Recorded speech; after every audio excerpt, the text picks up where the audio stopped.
विभाला असं बेशुद्ध झालेलं पाहून काका काकू घाबरले. त्यांना नक्की काय करावं हेच कळेना. तेवढ्यात अल्फा आणि अमन तिथे पोहोचले. एवढ्या वर्षांनी अमनला पाहून काकूंना थोडं आश्चर्य वाटलं, कारण त्या अमनला पहिल्यापासून ओळखत होत्या. अमन, त्यांच्या तोंडून हळूच त्याचं नाव आलं. तसं त्याने त्यांच्याकडे पाहिलं. हो, मीच तो. त्याने घाईतच त्यांना बाजूला केलं आणि विभाला उचलून बेडवर व्यवस्थित झोपवलं. अल्फाने डॉक्टरांना फोन केला. काकू तर त्याच्याकडे पाहतच होत्या आणि विभाची ही अवस्था कशामुळे झाली हेही त्यांना आता समजलं. खरं तर त्यांना अमनचा राग होता. तो असं अचानक विभाला सोडून गेल्यामुळे. पण कितीही झालं तरी त्या विभाच्या घरातल्या नोकर होत्या. त्यांना त्याला जाब विचारण्याचाही अधिकार नव्हता. त्यांनी विभाच्या फोनवरून सानवीला फोन केला आणि घडलेला सारा प्रकार सांगितला. तोपर्यंत अल्फा मात्र विभाच्या शेजारीच बसून होती. तिला फार वाईट वाटत होतं विभाबद्दल. तिने एकवार अमनकडे पाहिलं. तोही चिंतेत होता. थोड्या वेळात डॉक्टर आले. त्यांनी विभाला तपासलं आणि इंजेक्शन देऊन ते गेले. सानवी घाईतच विभाकडे आली आणि तिला स्वतः तपासू लागली. तिची नजर अमनकडे गेली आणि तिने प्रश्नार्थक नजरेने त्याला काहीतरी विचारलं.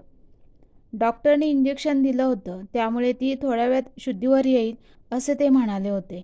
सगळे बाहेर आले. काकू मात्र अशाच बसून होत्या तिच्या शेजारी. हॉलमध्ये आल्यानंतर सानवीने त्या दोघांकडे पाहिलं. अरे, असं कसं झालं हे? मी तुम्हाला सांगितलं होतं ना की तिला अस्थमाचा त्रास आहे. सगळं काही व्यवस्थित करा. तिला धक्का बसणार नाही ह्याची काळजी घ्यायला हवी होती ना. सानवीने त्यांना प्रश्न केला. त्या दोघांना असं बोलताना पाहून काकांना आश्चर्य वाटलं. ते त्यांच्याकडे पाहत होते. तसं सानवीने त्यांना विश्वासात घेऊन सारा प्रकार सांगितला. अमन आणि अल्फा विभाला भेटण्याआधी सानवीकडे तिची सारी माहिती काढून मगच इथे आले होते आणि सानवीला अमनने आपल्या अचानक जाण्याचं कारणही सांगितलं होतं. ते ऐकून सानूला खरं तर त्याचं वाईटही वाटलं आणि त्यात त्याची काहीही चूक नाही हे जेव्हा तिला पटलं तेव्हा ती अमनला माफ करून विभाला त्याच्या आयुष्यात पुन्हा घेऊन येण्यासाठी तयार झाली. सानवीने काकांना आपल्या परीने समजावले. बराच वेळ सगळे हॉलमध्ये होते. अमन मात्र आपल्या घरी गेला, कारण त्याला पूजा असल्याने इथे राहणं शक्य नव्हतं. पण त्याचं मन मात्र विभाकडे होतं. रात्रीचे आता 1 वाजून गेले. विभाला आता शुद्ध येत होती. काकू अजूनही तशाच तिच्या डोक्यापाशी बसून होत्या. विभाने त्यांचा हात हातात घेतला तशी त्यांना जाग आली. विभा बाळा, तू ठीक तर आहेस ना? काकूंनी काळजीच्या स्वरात तिला विचारलं. विभा मात्र शांत होती. तिला पुन्हा तोच प्रसंग आठवला आणि डोळे पुन्हा पाणावले. काकूंनी सानवीला आवाज दिला तशी सानू वरती आली. तिने काकूंना त्यांच्या रूममध्ये जायला सांगितलं आणि ती स्वतः विभाजवळ बसली. तशी विभा सानूच्या गळ्यात पडून रडू लागली. सानवी तिला शांत करण्याचा प्रयत्न करत होती. विभा, शांत हो. नको ग त्रास करून घेऊस. अगं, सगळं ठीक होणार आहे बघ. उलट तू आनंदी हवीस ग. इतक्या वर्षांनी तुला तुझं प्रेम पुन्हा तुझ्या आयुष्यात आलंय म्हटल्यावर आनंद नाही झाला का? सानवी तिला शांत करत होती. अगं, कसला आनंद सानू? मी इथे त्याची आयुष्यभर वाट पाहिली. त्याच्यासाठी मी दुसरं लग्नही नाही केलं. माझ्या आईबाबांना किती त्रास झाला, पण त्यांनी शब्दांनी मला दुखवलं नाही. उलट माझी बाजू घेत राहिले हमेशा. मी फक्त आणि फक्त याचीच वाट पाहत होते. कित्येक वर्ष, कित्येक महिने मी फक्त ह्याच्या एका चिठ्ठीच्या कागदावरती संपूर्ण आयुष्य काढलं आणि हा बघ, लग्न करून रिकामा पण झाला. अल्फा ह्याची मुलगी आहे. त्याने फसवलं ग मला. मी त्याला कधी माफ करणार नाही. कधीच नाही. एवढं प्रेम मी त्याच्यावर केलं होतं की तो पुन्हा आला तर मी आहे तिथेच त्याला पुन्हा भेटावं म्हणून मी कधी आईबापाचं घर सोडून दुसरीकडे गेले सुद्धा नाही आणि हा स्वतःचा घर संसार बसून रिकामा झाला. विभा रडत रडत आपल्या मनातलं दुःख सानवीला सांगत होती. तेवढ्यात अल्फा तिथे आली. तिने सारं काही ऐकलं होतं आणि आपल्या बाबाविषयी विभावरी आंटीने इतका मोठा गैरसमज करून घेतलाय ह्याचं तिला वाईट वाटलं. तिने विभाला आवाज दिला, नाही आंटी, तुमचा गैरसमज झालाय. माझा बाबा तसा नाहीये. तो फक्त आणि फक्त तुमच्यावरच प्रेम करतो. त्याच्याविषयी असं नका बोलू. अल्फा विभापुढे अमनची बाजू मांडत होती. हो विभा, तुझा गैरसमज झालाय ग. अमन फक्त तुझ्यासाठीच परत आलाय. हो का? मग एवढी वर्ष कुठे होता? का नाही आला तेव्हाच? आणि गेला तो गेलाच. इतक्या वर्षात साधा एक फोनही केला नाही. विभा आहे की गेली हेही त्याने कधी जाणून घेतलं का? विभाचा आता राग बाहेर निघत होता. इतकी वर्ष तिने दाबून ठेवलेल्या भावना आता ती बोलून दाखवत होती. विभा, जरा ऐकून घे. अल्फा काय बोलते ते. सान्वी तिला शांत करण्यासाठी म्हणाली. नाही, मला कोणाचं काहीही ऐकायचं नाही. मला एकटं राहू द्या. तुम्ही जा प्लीज. असं बोलून विभा गॅलरीमध्ये निघून गेली. असंख्य प्रश्न आता तिच्या मनात थैमान घालत होते. अमन अशा प्रकारे तिच्या समोर येईल असा तिने स्वप्नातही विचार केला नव्हता. बराच वेळ तिची स्वतःच्या मनाशीच लढाई चालू होती. सान्वी आणि अल्फा खाली आल्या. अल्फा आता एकच व्यक्ती हिला समजावू शकेल. थांब, मी फोन करते आणि त्यांना बोलावते. असं म्हणत सान्वीने अमनला फोन केला आणि त्यांना घेऊन यायला सांगितलं. कारण सारा प्रकार अल्फाने त्याला फोनवर आधीच सांगितला होता आणि विभावरी खूप रागात आहे हे पण त्याच्या कानावर घातले होते. साधारण अर्ध्या तासातच अमन त्यांना घेऊन आला. त्यांना चालताही येत नव्हतं नीट आधाराशिवाय. वय झालं होतं त्यांचं. कसंबसं अमन त्यांना विभावरीच्या रूमपर्यंत घेऊन जातो आणि अल्फाला तिथे थांबून तो पुन्हा माघारी फिरून आपल्या बंगल्यावरती येतो. खरं तर तो विभाच्या ह्या परिस्थितीला स्वतःला जबाबदार ठरवत होता. इतकी वर्ष तिने आपली वाट पाहिली ह्या गोष्टीचा त्याला अभिमान वाटत होता. कारण खरं प्रेम होतं त्यांचं एकमेकांवरती. पण आपल्यामुळे तिला किती गोष्टींना सामोरे जावं लागलं ह्याचं मात्र वाईट वाटत होतं. म्हणून तो तिच्यापुढे बोलायला घाबरत होता. विभा अजूनही गॅलरीतच आसवं गाळत होती. फार दुःख झालं होतं तिला आज. आंटी, अल्फाने तिला हळूच आवाज दिला. हे बघ, मला एकटं सोड अल्फा. मला कोणाचं काहीही ऐकायचं नाही आणि मी कोणाशी बोलणारही नाही. विभा पाठमोरीच तिला म्हणाली. माझ्याशी पण नाही का? एक थरथर करणारा आवाज तिच्या कानावर पडला. तिने मागं पाहिलं. एक साधारण 80 वर्षाच्या आजी अल्फाच्या आधाराने उभ्या होत्या. विभाने निरीक्षण करून पाहिलं आणि ती लगेच आत आली. तिने त्यांना ओळखलं. नीता काकू. तिच्या तोंडून त्यांचं नाव बाहेर पडलं. तसं त्या हलक्याशा हसल्या. हो, अमनची आई. विभाने त्यांना नमस्कार केला आणि हाताला धरून आपल्या बेडवर अलगद बसवलं आणि ती त्यांच्या शेजारी बसली. अजूनही तशीच आहेस जशी पहिल्यांदा माझ्या घरी आली होतीस, त्या तिच्या डोक्यावरून हात फिरवत म्हणाल्या. काकू, कशा आहात तुम्ही? विभाने पण त्यांना काळजीने प्रश्न केला. मी ठीक आहे, म्हणूनच आले ना तुला न्यायला आपल्या घरी. नाही नको म्हणूस. ही माझी आता शेवटची इच्छा समज हवं तर. असं नका बोलू. एवढ्या वर्षांनी भेटलात तुम्ही. असं बोलून ती त्यांना बिलगून रडू लागली. त्या तिच्या डोक्यावरून मायेनं हात फिरवत होत्या. सान्वी पण वर आली. अल्फा पण आपले डोळे पुसत सान्वीला घट्ट मिठी मारून बसली.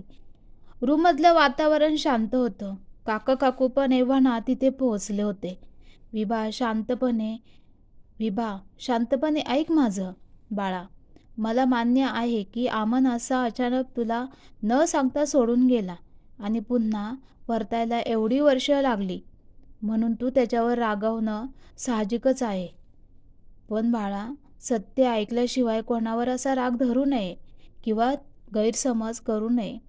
नीता काकू तिला आपल्या पुढे बसवत आणि तिच्या तोंडावरून हात फिरवत म्हणाल्या. मला तुझं फार कौतुक वाटतं. की तू माझ्या मुलावर एवढं प्रेम करतेस की त्याच्या एका कागदाच्या चिठ्ठीवर एवढी वर्ष त्याची वाट पाहिली. त्याला तू विसरली नाहीस. पण बाळा, तोही नाही विसरला तुला. तोही तेवढंच प्रेम करतो आणि अजूनही फक्त तुझ्याशी एकनिष्ठा आहे. विभा आश्चर्य होऊन नीता काकूंकडे पाहत होती. सगळेजण त्यांचं बोलणं ऐकत होते. त्या पुढे म्हणाल्या, मी सांगते सगळा प्रकार काय आहे ते. साखरपुड्याच्या रात्री तो तुला सोडून घरी आला. फार आनंदी होता. बराच वेळ आम्ही गप्पा मारल्या आणि रात्रीचे 1-1:30 वाजले असतील तेव्हा आमचा फोन वाजला. असा फोन आल्यामुळे आम्ही घाबरलो. अमनने तो उचलला. समोरून बातमी होती. समीर शेरगील यांना युद्धावर असताना वीरमरण आलं. अमनने आम्हाला हे तर काही सांगितलं नाही. फक्त आत्ताच्या आत्ता आपल्याला निघावं लागेल असं बोलून त्यांनी आमची जाण्याची तयारी केली आणि एवढ्या रात्री आम्ही घर सोडून दिल्लीला गेलो, आमच्या मूळ गावी. आणि तिथे गेल्यावर आम्हाला सारा प्रकार समजला. आम्ही पार तुटून गेलो. त्याची पत्नी म्हणजे माझी सून गरोदर होती. तिला सावरणं पण महत्त्वाचं होतं. अमन सारं काही करत होता, सगळ्यांकडे लक्ष देत होता, पण तोही मनातून तुटला होता. जवान मुलाचा मृतदेह पाहून त्याच्या बाबांना धक्का बसला आणि ते अंथरुणाला खिळले. हे सांगताना नीता काकू पण रडत होत्या. त्यांना दम लागत होता बोलताना. अल्फा त्यांच्या शेजारी येऊन बसली. त्या पुढे बोलू लागल्या. काही महिने गेले. अमनची खूप ओढाताण झाली. त्यात त्याला पण भरतीचं लेटर आलं. त्याने साऱ्या परीक्षा पास केल्या होत्या आणि त्यानेही शेवटी घराची परंपरा राखली आणि अंगावर आर्मीची वर्दी चढवली. तो नोकरीवर गेला. त्यातच माझ्या मोठ्या सुनेला मुलगी झाली. खूप आनंद झाला आम्हाला. पण मुलगी झाली आणि सून आम्हाला सोडून गेली. आम्ही पुन्हा कोसळलो, पण त्या मुलीकडे पाहून जगण्याची एक नवीन उमेद आली होती. दिवस पुढे जात होते आणि कालांतराने आम्ही तुझा विषय सोडून दिला. आम्हाला वाटलं नव्हतं की तू माझ्या अमनची वाट पाहत आहेस म्हणून, आणि म्हणूनच तुझ्याशी कुठल्याच प्रकारचा संपर्क साधला नाही. कारण तू तुझ्या आयुष्यात पुढे जावं असं अमनला वाटत होतं. कालांतराने त्याचे वडीलही गेले. आता दोघींची जबाबदारी अमनवर होती. तो जरी नोकरीवर असला तरी आमच्यावर घारीसारखी नजर ठेवून होता. असेच महिने सरले, वर्ष गेली. बघता बघता पोर मोठी झाली. फार जीव आहे बघाव तिचा आमच्यावर आणि सर्वात जास्त तर अमनवर. नीता काकू बोलता बोलता थांबल्या. त्यांनी अल्फाकडे पाहिलं. त्यांना आता पुढचं सांगता येणार नाही हे तिने ओळखलं, कारण त्यांना थकवा आला होता. हो आंटी, अल्फा मध्येच म्हणाली. आंटी, बाबाने फक्त आणि फक्त तुमचाच विचार केलाय. त्याने लग्न नाही केलं तुमच्यासारखं. तोही तसाच आहे. आणि हो, मी त्याला बाबा म्हणते ह्याचा अर्थ असा नाही की तो माझा बाबा आहे. माझं नाव अल्फा समीर शेरगील. तो माझा काका. पण लहानपणापासूनच मी त्याला बाबा बोलत आले. तुम्ही गैरसमज नका करून घेऊ प्लीज. अल्फा विभाला हात जोडून म्हणाली. हो विभा, मला अमनने सारा प्रकार सांगितला होता आणि त्यानेच मला तुझी सारी माहिती विचारली होती. तो चुकला नाही ग. फक्त परिस्थिती अशी आली की त्याला तुझ्याकडे येण्याचे मार्ग सापडत नव्हते. आणि मध्ये 6-7 वर्ष गेली. त्यामुळे तू तुझ्या आयुष्यात कदाचित पुढे गेली असावी असा विचार करून त्याने तुला भेटणं टाळलं. पण मागच्या महिन्यात जेव्हा मी मिलिटरी कॅम्पमध्ये मेडिकलसाठी गेले होते दिल्लीला, तेव्हा मला अचानक अमन भेटला आणि मी त्याला तुझ्याबद्दल सगळं काही सांगितलं. अगदी प्रतीकचं दत्तक घेणं सुद्धा. फार वाईट वाटलं ग त्याला तेव्हा. आणि मग आम्ही सगळे मिळून तुला आणि त्याला पुन्हा एकत्र कसं आणायचं ह्या विचारात होतो. आणि मग मला ह्या बंगल्याची कल्पना सुचली. हे सगळं अल्फाने करून घेतलं अमनकडून. सान्वी विभाला शांतपणे सारा प्रकार समजावत होती. विभाला आता हळूहळू सारं उलगडू लागलं होतं.